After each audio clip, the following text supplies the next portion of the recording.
Jerry Miller was a man who lived in the shadow of a catastrophe. In April 1980, he was a young tactical analyst for the FBI, part of a small group of men tasked with building what would eventually become the Hostage Rescue Team, HRT. For Miller, the world had ended 2 weeks earlier in the salt flats of Iran during Operation Eagle Claw. He had watched the footage of the charred remains of American C-130s and helicopters, the bodies of 8 elite servicemen left in the desert, and the total, humiliating failure of the most advanced military on Earth to rescue its own citizens. "Special operations are dead," Miller had written in a memo to his superiors at Quantico. "In the age of television and high-explosive suicide politics, the surgical strike is a myth. The enemy has too much leverage, the media has too much reach, and the human nervous system is too fragile to perform under the pressure of a live broadcast. We are entering an era of long-term negotiation because the alternative is a massacre." He believed this with the certainty of a man who had seen the best fail. So when he was dispatched to London on April 30th, 1980, to observe a hostage situation at the Iranian embassy at 16 Prince's Gate, he wasn't there to learn how to save people. He was there to document the inevitable failure of the British. The British police, Scotland Yard's C7 technical branch, were professional, Miller recalled.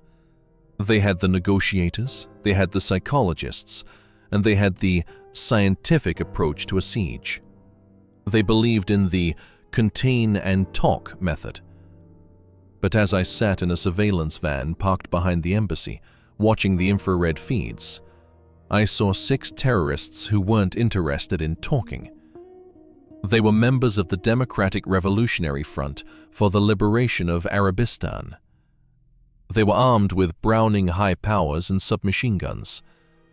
They had 26 hostages, and they knew that as long as they were in the middle of London, the British wouldn't dare to use force. For 5 days, Miller watched the geometry of the siege unfold. It was a slow-motion car crash. The British government, led by a new Prime Minister named Margaret Thatcher, was refusing to give in to the terrorists' demands for the release of prisoners in Iran. The air in the surveillance van was thick with the smell of stale coffee and the rising dread of the negotiators. "I told the Scotland Yard liaison that they were running out of time," Miller said. "In a siege, the golden window is 48 hours. After that, the terrorists become sleep-deprived, paranoid and erratic. The negotiation becomes a countdown to the first body being thrown out the door." But while the police were talking, Miller noticed a shadow moving in the garden behind the embassy. It wasn't a policeman. It was a man dressed in olive-drab coveralls, carrying a pair of binoculars and a sketchbook. He wasn't looking at the windows. He was looking at the hinges of the doors and the thickness of the brickwork. "I asked who he was," Miller recalled. "The liaison officer just looked at me and said, 'That's the BS, Jerry. They're just taking a look at the plumbing.'" The BS. The boys. The regiment. Miller had heard of the SAS, but in 1980 they were a ghost story. They were the men from the Malayan jungle and the mountains of Oman. They were bush soldiers. To Miller, the idea of sending bush soldiers into a 19th century diplomatic mansion in the middle of London was absurd. "I told them that urban hostage rescue is a science," Miller said. "It requires electronic sensors, specialized breaching tools, and a level of technical integration that the SAS didn't have. I saw their equipment.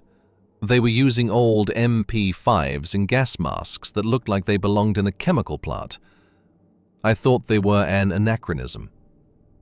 I thought they were going to get everyone killed." What Miller didn't know was that he was looking at the birth of the modern world.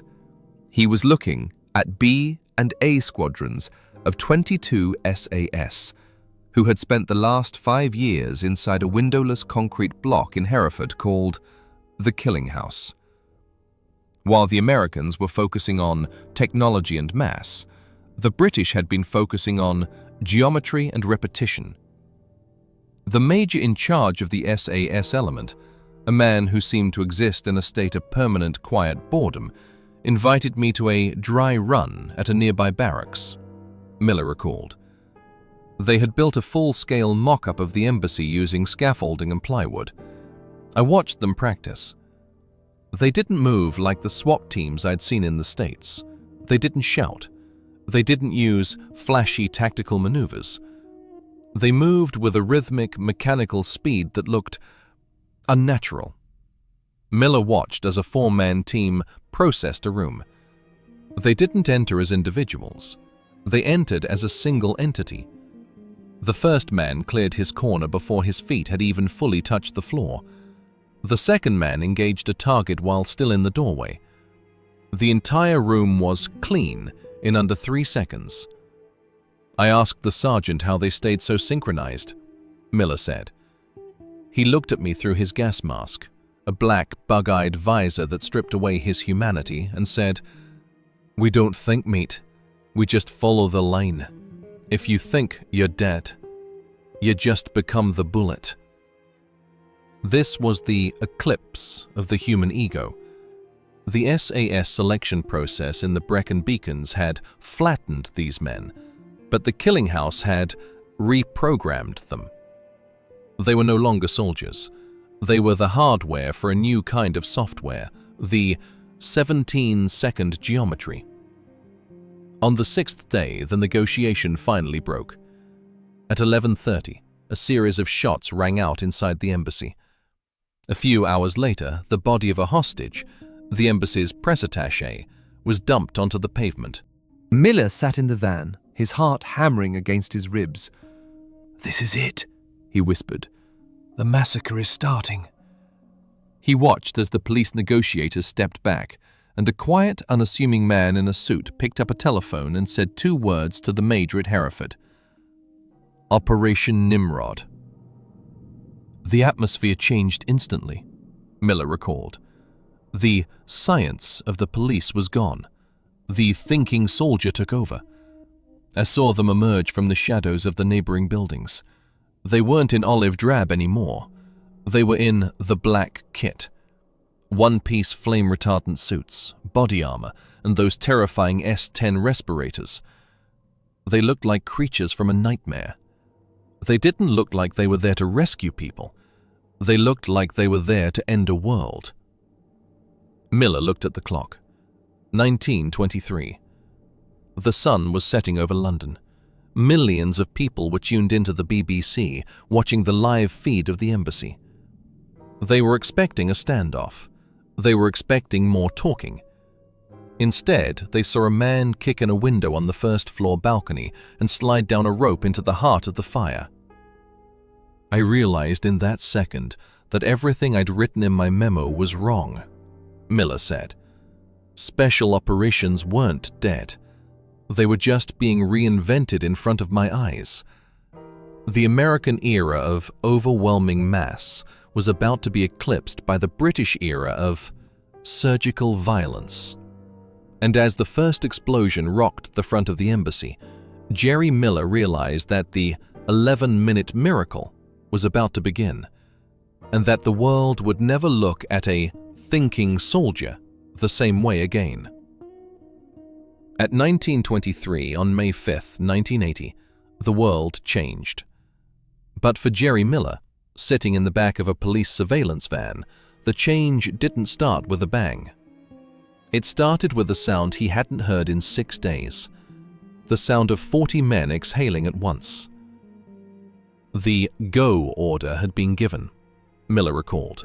I watched through the grainy black and white monitors as the SAS teams moved into their final assault positions. In the United States, we were still mourning the cowboy era of special operations that had died in the Iranian desert. We thought in terms of helicopters and massive firepower. But the men I saw on those screens were different. They weren't soldiers in the traditional sense. They were technicians of the abyss. To understand the black kit that would become the global icon of special forces, You have to understand the psychology behind it. The one-piece black flame-retardant suits weren't just for protection against the flashbangs. They were a weapon of sensory deprivation. I asked the SAS major earlier that day why they chose black, Miller said. He told me, "Jerry, when a man in a black suit with a bug-eyed gas mask comes through your window at 150 miles per hour, your brain doesn't see a human being, it sees a demon. It pauses for a fraction of a second to try and process what it's looking at, and in this game, that fraction of a second is the difference between you pulling a trigger and us ending your life." The thinking soldier understood that the most effective way to clear a room wasn't just to shoot the enemy, but to delete their reality. Miller watched the abseil team move onto the roof of the embassy. These were the men of the mountain troop, D Squadron. Their task was to rappel down the back of the building and enter through the second-floor windows. At the same time, the balcony team would move across the front of the building from the neighboring balconies. It was a plan built on the geometry of the abseil, Miller noted. In 1980, rope work in an urban environment was considered a secondary skill, but for the SAS, it was a fundamental. They had been practicing vertical entry on the cliffs of Wales and the towers of Hereford for a decade. They were going to enter a 50-room mansion through the windows, simultaneously, while millions of people watched live on television. The technical edge of the SAS in 1980 was the Heckler & Koch MP5 submachine gun. In an era where most SWAT teams were still using shotguns or revolvers, the SAS had adopted a 9mm weapon that was as precise as a surgeon's scalpel. The MP5 was the perfect tool for the 17-second geometry, Miller explained. It fired from a closed bolt, meaning there was no heavy internal mass moving when you pulled the trigger. It didn't kick, it vibrated. An operator could put 3 rounds into a target's T-box, the bridge of the nose, in under a second. It was the first weapon that truly matched the speed of the SAS brain. But as the miracle began, the friction of war struck. Miller watched the monitor as one of the abseilers, a trooper named Tommy Palmer, began his descent. Halfway down the building, his boot smashed through a window. The glass didn't just break, it snagged his rope. Palmer was stuck. He was dangling in midair, directly in front of a window, unable to move up or down. "I froze," Miller said. In the van, the police commanders were panicking. This was the nightmare scenario. The surprise was lost. A trooper was a sitting duck. In any other unit, this is where the mission halts. You call a timeout. You try to reset. But the SAS didn't have a timeout button.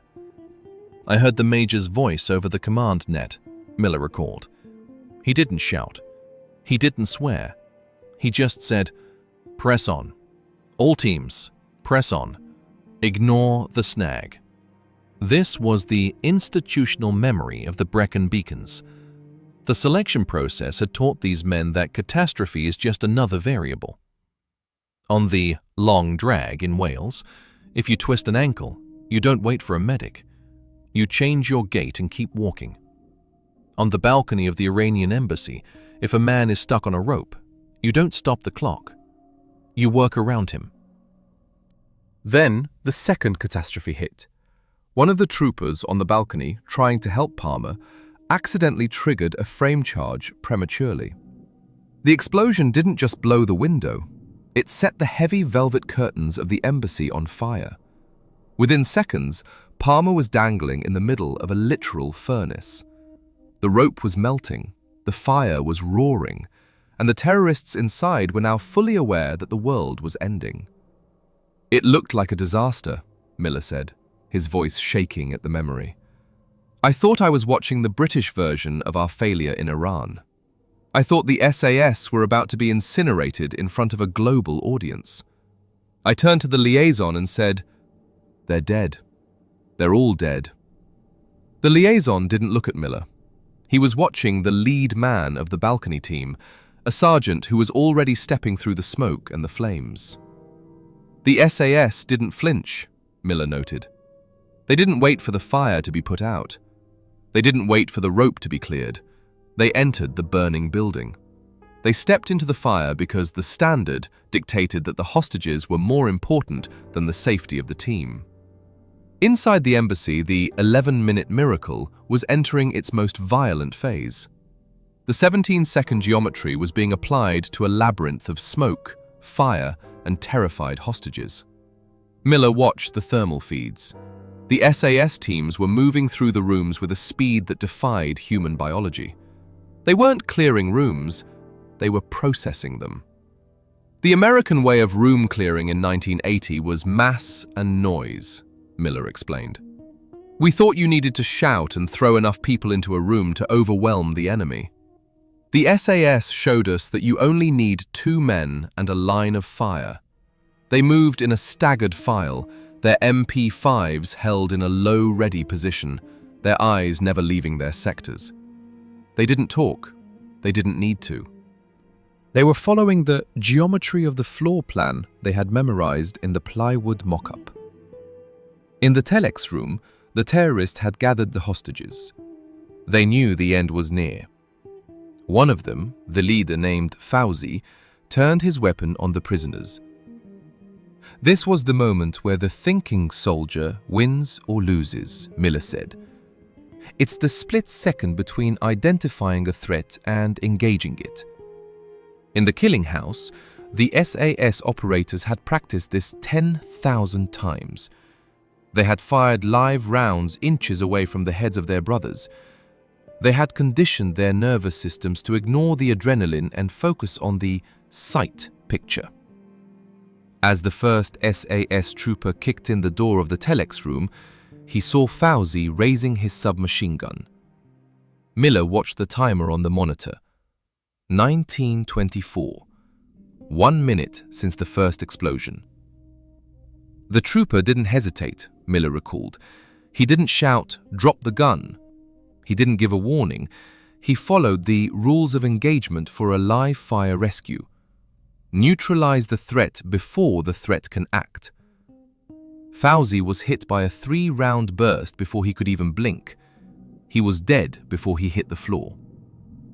But the room was filled with thick black smoke from the burning curtains. The S-10 respirators, which Miller had thought were an anachronism, were now the only reason the SAS could function. While the terrorists were choking and blinded by the smoke, the SAS were breathing clean air, their vision clear through the bug-eyed lenses. The demon look wasn't just for show, Miller realized. It was the only way to win in a burning building. The black suits, the masks, the suppressed weapons, it was all a unified system designed for one purpose: to dominate the abyss. But the most dangerous moment of Operation Nimrod was yet to come. The geometry of the 11 minutes was about to collide with the most difficult task in any special operation: the identification of a hidden threat among the innocent. And Jerry Miller was about to witness the moment where the SAS proved that they weren't just machines of violence, but something far more sophisticated and far more terrifying. The 11-minute miracle was half over. The fire was spreading, the hostages were running, and the different species were about to show the world the true meaning of who dares wins. Jerry Miller had spent years studying the OODA loop: observe, orient, decide, act. In the FBI training manuals of 1980, this was a process that took time. It was a cognitive cycle that required a soldier to process information before pulling a trigger. But as he watched the infrared monitors inside the surveillance van at Prince's Gate, Miller realized that the SAS had somehow short-circuited the human brain. "I wasn't watching men making decisions," Miller recalled. "I was watching a program being executed." 1926. 3 minutes into the assault, the embassy was a furnace.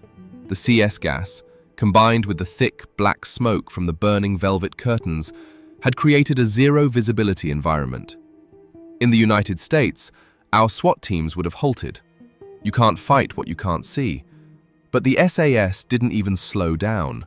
They moved through that smoke as if they had a blueprint burned into their retinas, which, as I later learned, they did. To the thinking soldier, the building wasn't a collection of rooms. It was a map of sectors and angles.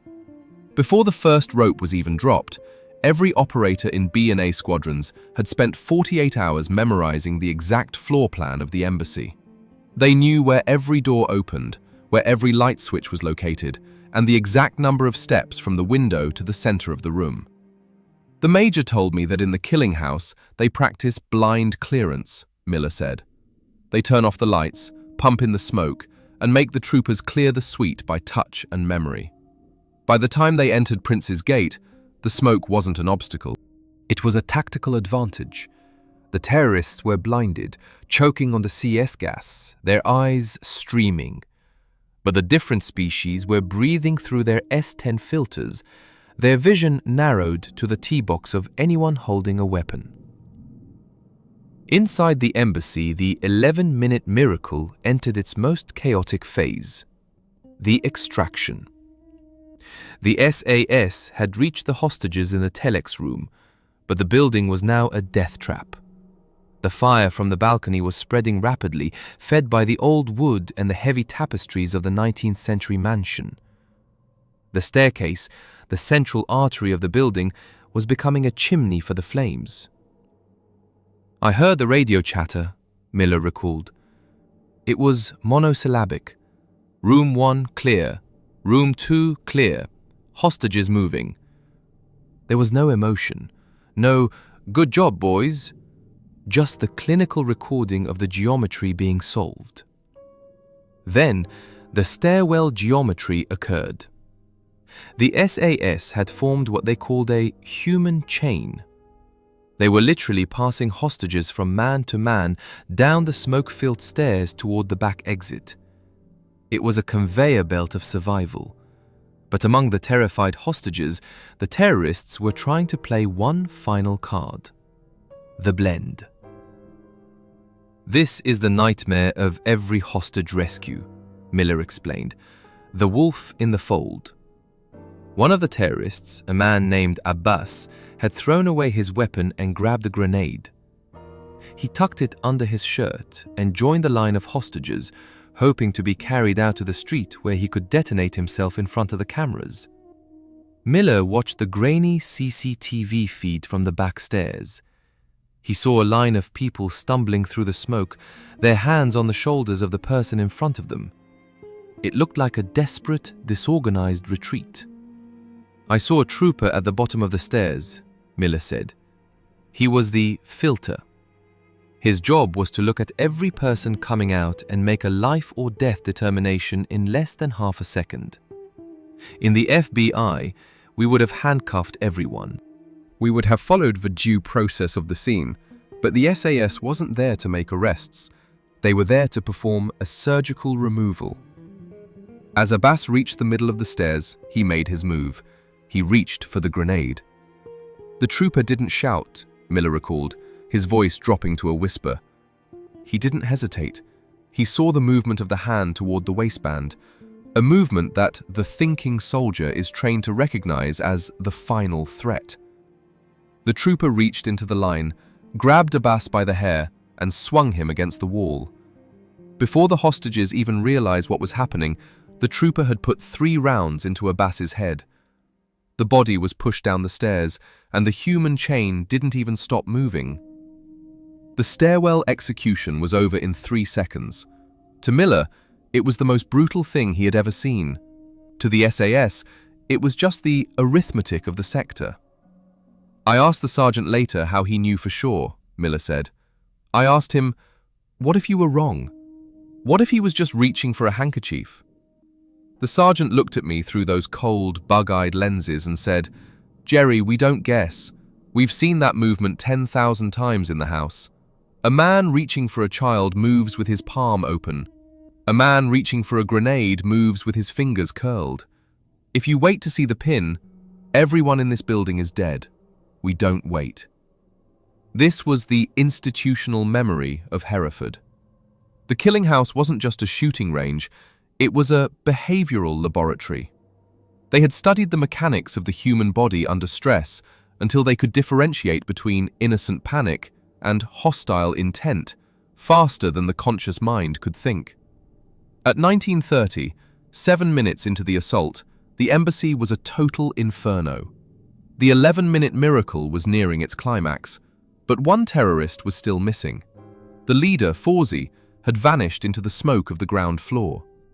The Major was worried, Miller noted. If Fawzi escaped, the political victory would be tarnished. He was the architect.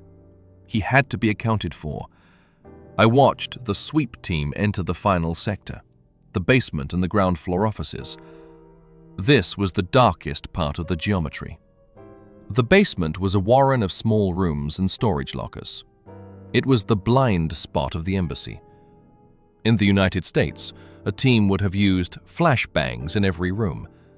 But in a burning building filled with gas, a flashbang can trigger a backdraft, a fuel-air explosion that would level the building.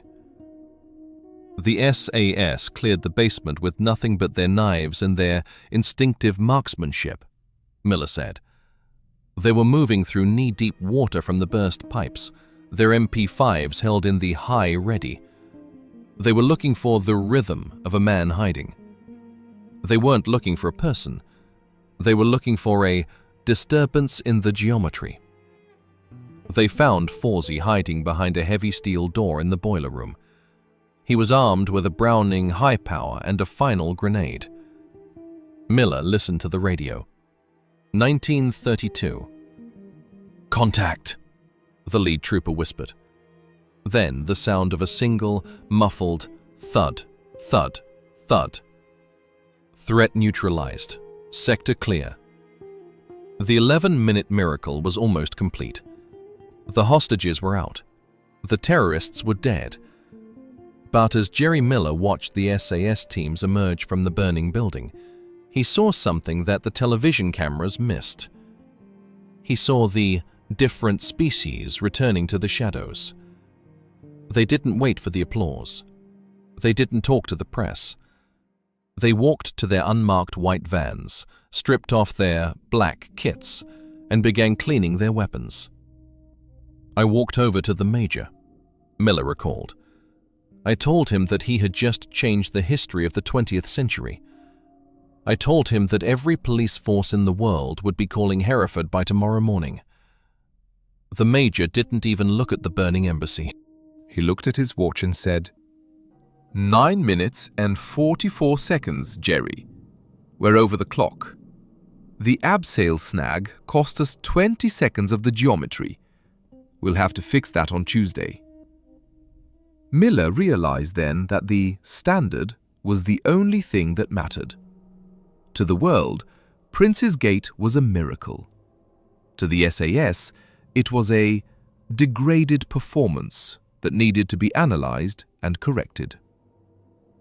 The final part of the story wasn't the rescue. It was the legacy of the eclipse.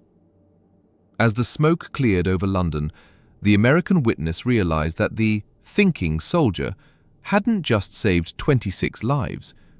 He had created a new standard of the abyss. A standard that would eventually lead to the mountains of Afghanistan and the streets of Baghdad. And Jerry Miller, the man who had written the memo saying special operations were dead, was about to take the first step in building the American version of the Black Kit. At 1934, on May 5, 1980, the Iranian embassy at Prince's Gate was still a roaring furnace, but the battle was over. In the doctrine of the FBI and the budding tactical units across the United States, this was the moment of the victory lap. This was when you hugged your teammates, spoke to the press, and basked in the adrenaline of a successful mission. But as Jerry Miller stood on the sidewalk, surrounded by the debris of shattered glass and charred velvet, he witnessed a scene that disturbed him more than the violence of the assault itself. I saw the SAS teams coming out of the back of the building, Miller recalled. The world was literally screaming in joy.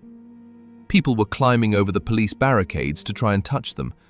The BBC cameras were zoomed in on their black respirators, but the men in the black kit didn't even look at the crowd. They didn't wave. They didn't acknowledge the cheers. They walked in a silent, staggered file straight to their unmarked Ford Transit vans. They looked like men who had just finished a tedious shift at a coal mine. There was an absolute, terrifying absence of ego. Miller followed the major back to the temporary command post. He expected a celebration.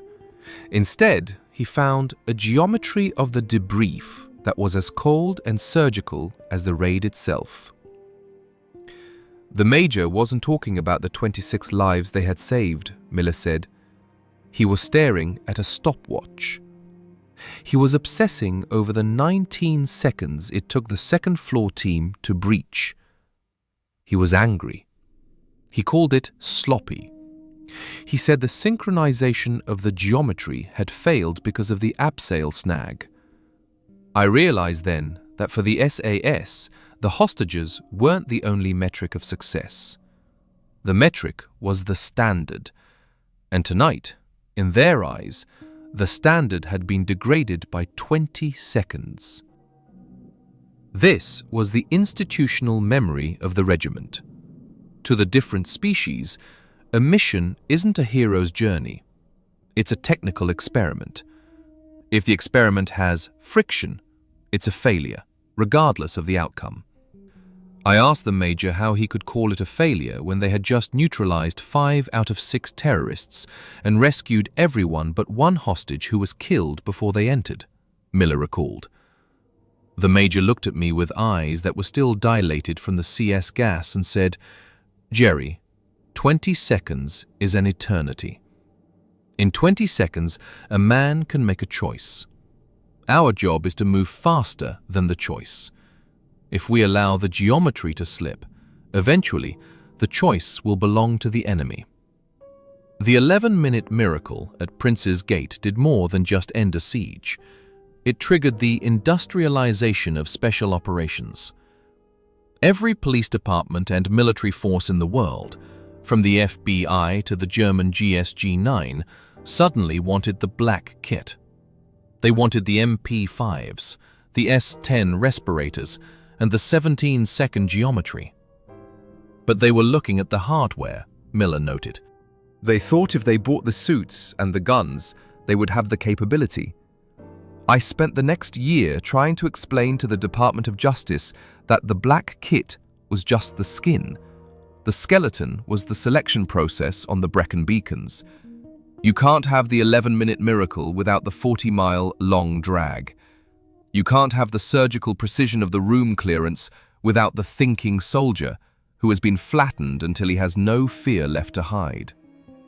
Miller described the American attempt to replicate the SAS at Quantico. They built their own killing house. They bought the MP5s. They hired instructors, but they kept hitting a cultural wall. In the American system, we value the individual hero, Miller explained. We want the man who stands out, the man who takes initiative, the man who wins the medal. The SAS system deletes the individual. In Hereford, they don't even use names. They use initials or numbers.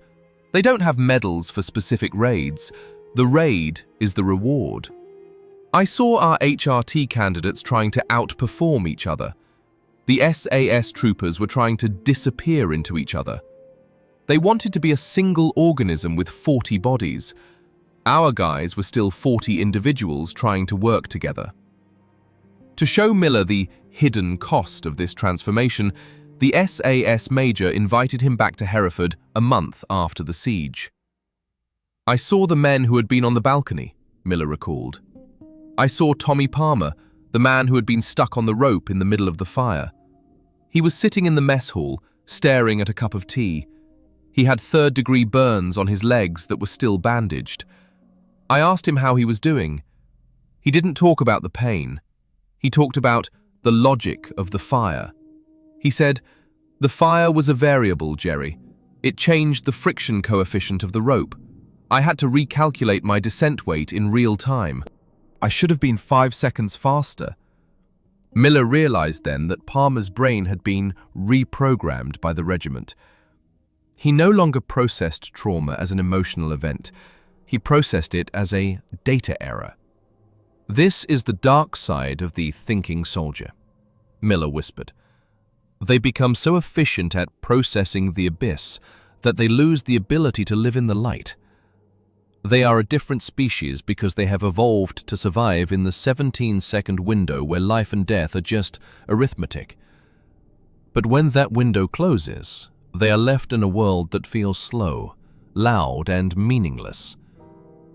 The final confirmation of this different species came during the processing of the one terrorist who had survived, Fauzi Nejad. He had hidden among the hostages, and in the chaos of the smoke and the fire, the SAS filter at the back exit hadn't identified him until he was already on the sidewalk.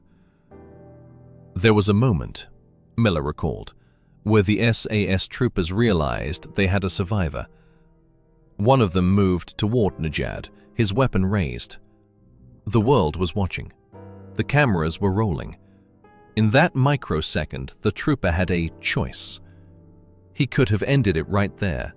He could have completed the surgical removal and made it 100%. Miller watched the trooper's hands on the grainy archive footage. 1935. The trooper didn't pull the trigger, Miller said. Not because he was merciful, but because the standard had shifted. The moment Nejad was on the sidewalk, in front of the police and the cameras, he was no longer a threat in the geometry. He was a police asset. The SAS operator is trained to be the most violent man on earth inside the 17-second window. But the moment the window closes, he is a man of the law. He didn't shoot because the arithmetic of the mission no longer required it. That level of self-control is more terrifying than the violence itself. As the 11-minute miracle transitioned into a global legend, Jerry Miller sat in his office at Quantico and looked at a photo of the embassy.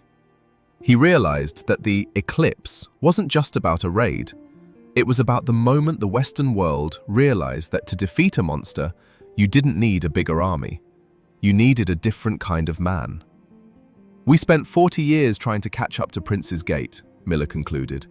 "We built the HRT, we built Delta, we built the SEALs into the machines they are today.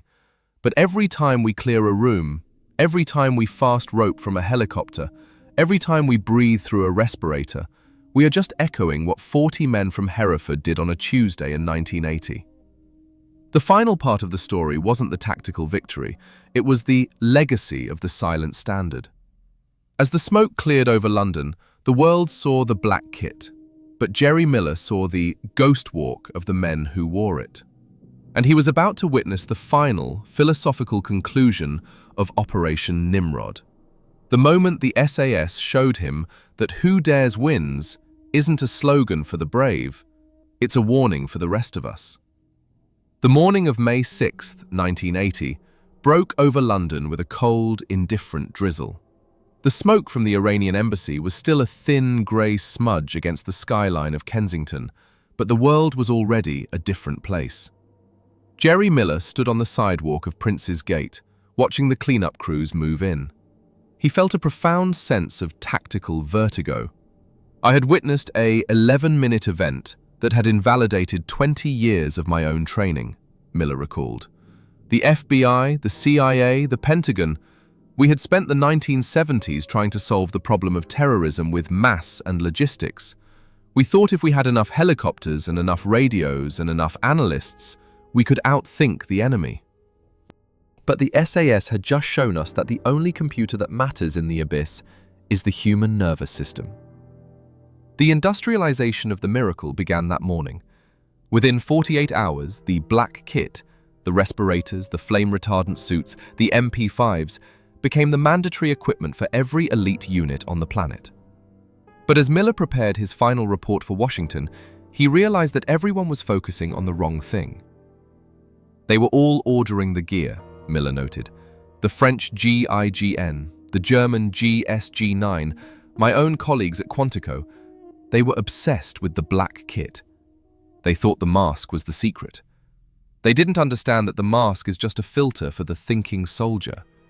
You can put an average man in a black suit, but he won't be able to process the geometry of a burning room in 17 seconds. You can't buy the standard from a catalogue. To find the true source of the standard, Miller made one last trip to Sterling Lines in Hereford before his flight back to the States. He found the SAS major sitting in a small windowless office, reviewing the high-speed camera footage of the balcony entry. I asked him the question that had been haunting me since the stairwell execution, Miller said. I asked, how do you keep them from becoming monsters? You've trained them to be the most efficient killers in the history of warfare. You've deleted their fear and replaced it with arithmetic. How do you turn that off when they walk out the front door? The major stopped the film. He looked at the frozen image of a trooper swinging through a wall of fire. He told me, Jerry, we don't turn it off. We just apply the same arithmetic to our lives. The Brecon beacons don't just teach you to walk 40 miles. They teach you that you are responsible for every step of those 40 miles. If you fail, it's not the mountain's fault. It's not the weather's fault. It's yours. That level of accountability is the only thing that keeps the monster in the cage. An SAS operator doesn't kill because he's angry or because he's brave. He kills because the geometry of the mission demanded a removal. When the mission ends, the requirement for violence drops to zero. It's just math. This was the final piece of the different species. The SAS didn't just produce better soldiers, they produced self-regulating systems. The selection process on the long drag was the ultimate psychological insurance policy. If a man had the ego to become a monster, the mountain would find it and break him before he ever earned the badge. I realized then, Miller whispered, that who dares wins isn't a boast. It's a warning about the cost. To dare means to strip away every layer of your personality until only the standard remains. And winning means you get to go back to the killing house on Tuesday and try to be 20 seconds faster. As Miller sat on his flight back to Washington, he looked at his notes for the creation of the FBI hostage rescue team. He crossed out the sections on technological saturation and massed entry. He replaced them with a single phrase: the purity of the operator. We spent the next 30 years trying to catch up to those 11 minutes in London, Miller concluded. We built the HRT, we built Delta, we built the modern SEALs. We gave them the best technology in human history. But every time I visited a Tier 1 unit, I looked for the ghost walk. I looked for the man who didn't care about the cameras or the medal. I looked for the man who was still obsessed with the geometry of the failure, 20 years after a mission. The legacy of Prince's Gate wasn't the tactical victory. It was the normalization of the abyss. It proved that the thinking soldier could operate in the center of a media circus, in the middle of a burning furnace, and under the pressure of a global broadcast, and still maintain a pulse of 78 beats per minute. Prince's Gate was the end of the amateur era of special operations, Miller said. It was the day the world realized that to save a civilization, you don't need a hero. You need a different species of man. A man who has been flattened by the rain of Wales and rebuilt in the fire of Hereford. A man who moves in the 17-second window where life and death are just arithmetic. Jerry Miller retired from the FBI in 2005. He never forgot the bug-eyed demon on the balcony. In his office at home, he kept a small framed photo of the embassy after the smoke had cleared. Not a photo of the troopers, but a photo of the empty balcony. People ask me why I don't have a photo of the heroes, Miller said, his voice reflecting a quiet, institutional pride. I tell them the heroes weren't there. Only the standard was there, and the standard is invisible. The 11-minute miracle at Prince's Gate remains the most influential hostage rescue in history. It is the Chevtesh, the blueprint, for every room cleared in the 21st century.